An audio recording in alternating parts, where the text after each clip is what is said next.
Sama-sama ngayong hapon sa Club Filipino sa San Juan ng ilang grupo at mambabatas para sa paglulungsad ng Reform Alliance for Good Governance and Accountability o RAGE Coalition para raw labanan ang korupsyon.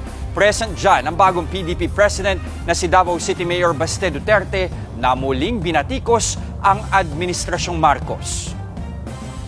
Pag ikaw eksekutibo, you cannot point at someone else for the mistakes of your administration. Responsibilidad mo yan, ibig sabihin, either hindi ka nag-iisip o kulang ka sa pag-isip o hindi mo talaga gusto yung trabaho mo.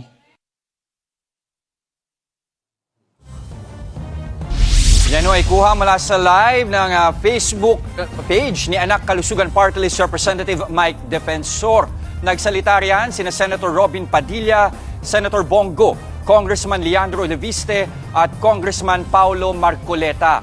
Kabilang sa RAGE Coalition ng PDP, Partido Reforma at Reform PH. Layunin din ng koalisyon na ipanawagan ng mga kailangang tugunan na national concerns, kabilang na ang mataas na presyo ng langis. Kahapon lang nanumpa bilang PDP President si Mayor Baste Duterte. Bago ito, si Senator Robin Padilla ang tumayong presidente ng partido. Mga kapatid, Jess De Los Santos po ang inyong kasangga sa paghahatid ng balita para sa may alam at may pakialam. Para sa tuloy-tuloy na makabuluhang balitaan, mag-follow at mag-subscribe na sa social media pages ng News 5.